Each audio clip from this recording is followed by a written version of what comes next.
Nagkaloob ng tulong ang mga tauhan ng Hingyon Municipal Police Station sa isang pasyenteng may kidney failure sa pamamagitan ng programang Adopt a Family sa Hingyon, Ifugao.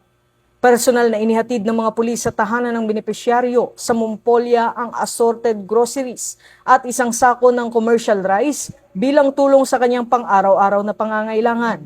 Nag-alay rin ang panalangin ng mga tauhan ng Hingyon MPS para sa paggaling at kaginhawaan ng benepisyaryo bilang bahagi ng kanilang pagpapakita ng malasakit at suporta sa komunidad. Layunin ng programang ito na makatulong sa pagpapanatili ng pang-araw-araw na pangangailangan ng mga pamilyang higit na nangangailangan ng tulong.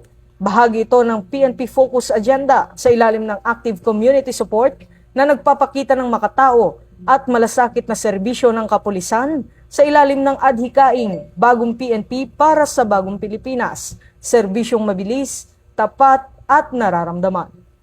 Mula rito sa PNP National Headquarters, ako ang inyong PNN correspondent, Patrolman Don Brosas, alagad ng batas, tagataguyod ng Balitang Pulis.